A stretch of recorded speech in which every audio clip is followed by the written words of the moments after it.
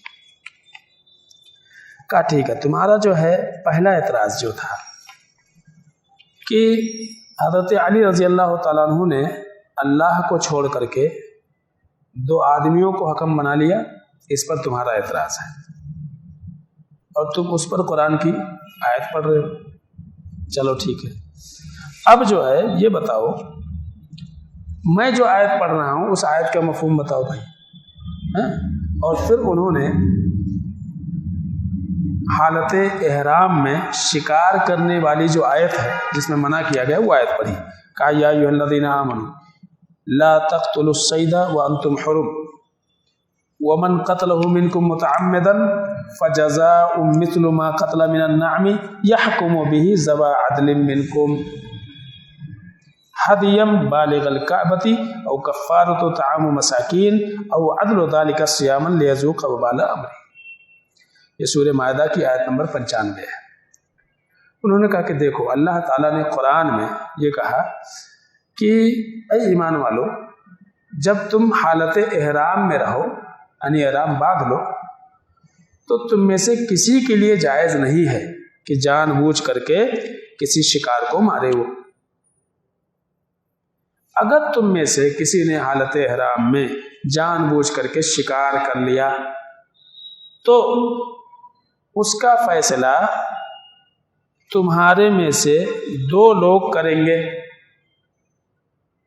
جو جانکار ہوں، 2 آدمی تمہارے ذوی عدل منکم، تمہارے میں سے، تم انسانوں میں سے 2 لوگ جو ہے یہ فیصلہ کریں گے کہ جو شکار مارا گیا، جو جانور مارا گیا ہے، اس جانور کے مثل کون سی چیز ہے، مثلا اونٹ ہے، انہیں اگر ہرن مار دیا تو ہرن جو ہے اونٹ کے بالمقابل مانا جائے گا، تو اونٹ کی قربانی دینی پڑے گی۔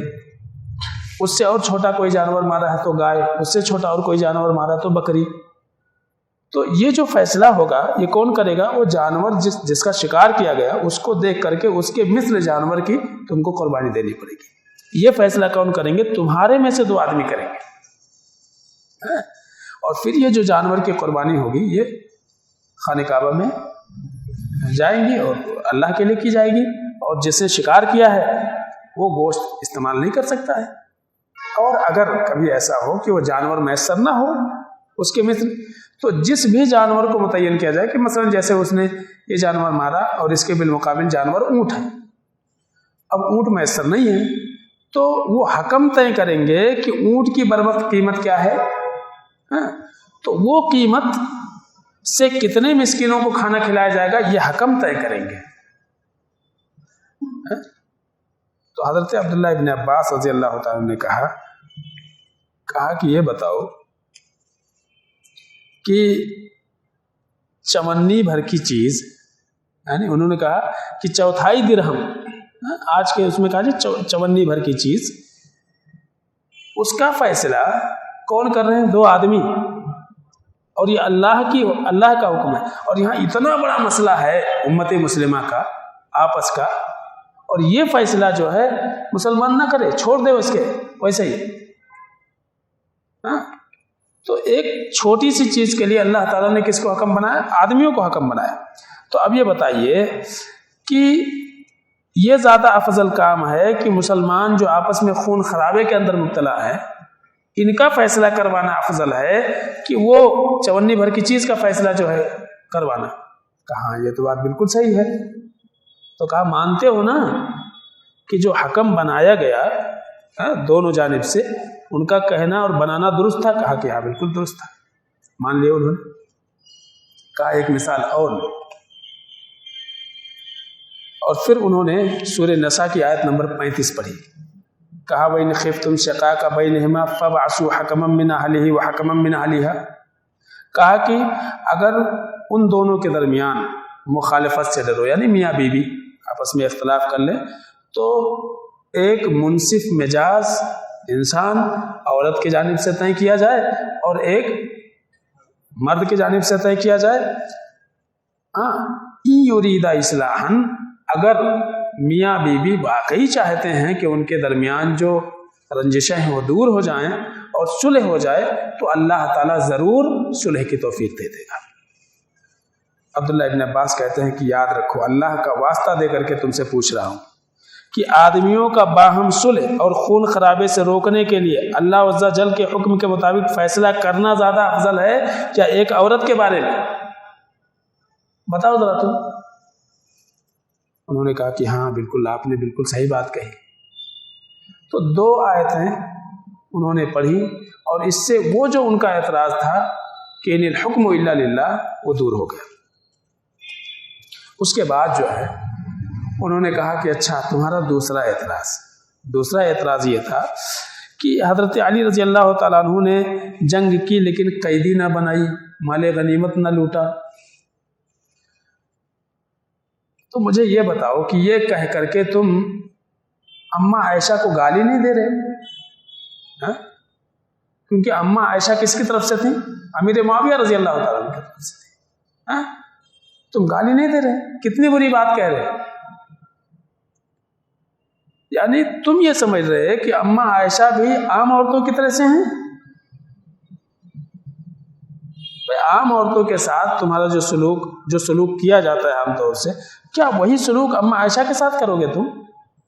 اور اس کے بعد جو انہوں نے قرآن کی آیت پڑھی اور کہا کہ اللہ تعالیٰ نے قرآن میں کیا فرمایا، النبی اولیٰ بالمؤمنین من انفسہم وازواجہ امہاتہم، کہ نبی مومنین کے لیے ان کے جانوں سے زیادہ حقدار ہے، اور نبی کی جو بیویاں ہیں وہ مومنوں کی مائیں ہیں۔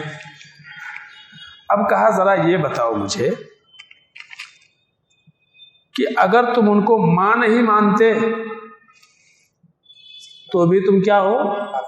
کفر پہ ہو، کفر پہ ہو، اور ماں مانتے ہوئے بھی اگر ان کو قیدی بنانے کا عقیدہ رکھتے ہو تب بھی کافر ہو،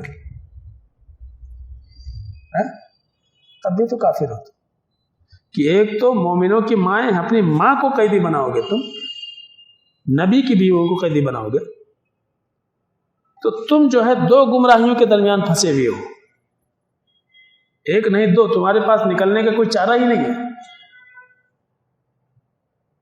پہلے میں تو کم سے کم ایک طرف سے گھرے تھے، لیکن یہاں دونوں طرف سے گھرے ہوئے، تو بتاؤ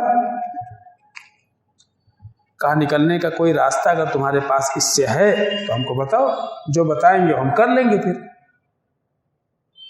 کہ بھائی کیا تم رائے دیتے ہو؟ جو حضرت علی رضی اللہ تعالیٰ نے کیا، کچھ نہیں کیا، وہ بہتر ہے کہ کچھ کریں تب بہتر تھے، ذرا بتاؤ تم۔ کہنے لگے کہ ہاں بالکل بات صحیح ہے، کہا مانتے ہو؟ کہا بالکل، کہا چلو۔ کہا کہ اچھا تیسرا اعتراض تمہارا جس کا تعلق اس بات کا ہے کہ انہوں نے اپنے آپ کو امارت سے الگ کر لیا، تو کہا کہ میں تمہارے سامنے اللہ کے نبی صلی اللہ علیہ وسلم کے زمانے کا ایک واقعہ سناتا ہوں، سنیں گے تو تم کو تکلیف ضرور ہوگی اگر تم واقعی اللہ کے نبی صلی اللہ علیہ وسلم سے محبت رکھتے ہو۔ اور پھر انہوں نے صلح حدیبیہ کا واقعہ پیش کیا، کہا کہ دیکھو جب حدیبیہ کے موقع پر یہ ہوا کہ بھائی 10 سال کی جنگ بندی ہو جائے گی، اور جو بھی شروط طے کیے گئے تھے، حضرت علی رضی اللہ تعالیٰ عنہ ہی اس وقت کاتب تھے، اللہ کے نبی صلی اللہ علیہ وسلم کی جانب سے سیکریٹری وہی تھے، وہی نوٹ کر رہے تھے۔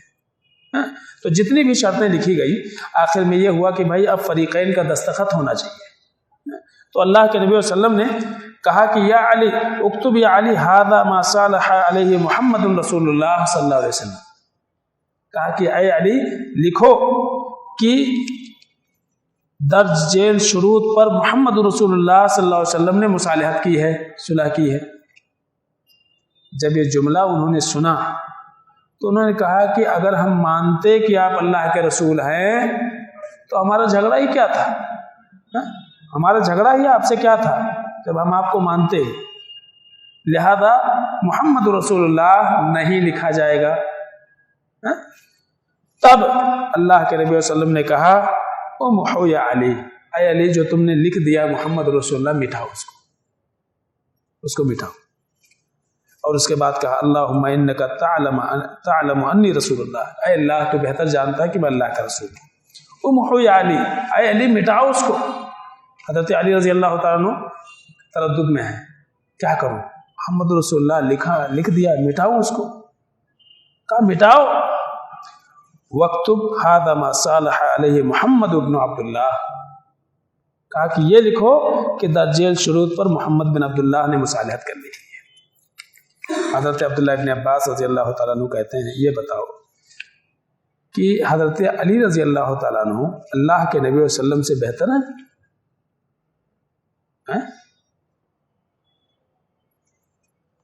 اور وقتی طور پر اللہ کے نبی صلی اللہ علیہ وسلم نے محمد رسول اللہ کو اگر مٹا دیا تو کیا نبوت اور رسالت کے منصب سے خارج ہو گئے؟ تو اگر وہ خارج نہیں ہوئے تو حضرت علی رضی اللہ تعالیٰ عنہ کیسے اپنی امارت سے خارج ہو گئے؟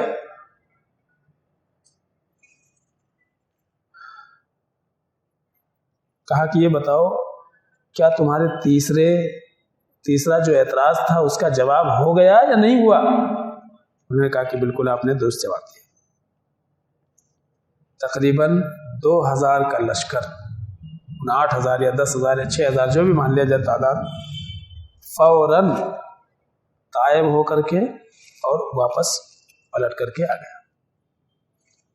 باقی کچھ ایسے بھی تھے جو اپنے ضد کے اوپر اڑے رہے، ڈٹے رہے، اور یہی وہ لوگ ہیں کہ جنگ نہروان جو سنارتی سجی میں ہوئی، حضرت علی رضی اللہ تعالیٰ سے جنگ ہوئی، مہاجرین انصار نے ان کو مار ہی ڈالا۔ آگے ذکر آئے گا 10 ہی لوگ بچے تھے ان میں سے، اس بری طریقے سے قتل کیے گئے کہ 10 لوگ خالی بچے تھے، اور ادھر صحابہ میں سے 10 سے کم لوگ شہید ہوئے تھے، 10 سے کم لوگ شہید ہوئے، لیکن ان کے صرف 10 بچے تھے، باقی سارے کے سارے مار دیے گئے۔ تو بہرحال یہ وہ مناظرہ تھا جو حضرت عبداللہ ابن عباس رضی اللہ تعالیٰ عنہ نے خوارج کے ساتھ کیا۔ ابھی اس میں بہت ساری باتیں ہیں کہ اگر اس پر ہم غور کریں تو بہت ساری چیزیں ہم کو سیکھنے کو اس میں ملیں گے۔ انشاءاللہ کل کے درس میں بات آئیں گی کہ جو مناظرہ ہوا تھا اس مناظرے میں ہمارے لیے کیا نصیحتیں ہیں، تو انشاءاللہ اس کے تعلق سے بھی کچھ باتیں آئیں گی۔ اللہ سے دعا ہے کہ العالمین ہم سب کو صحیح سمجھ کی توفیق عطا فرمائے، آمین یا رب العالمین۔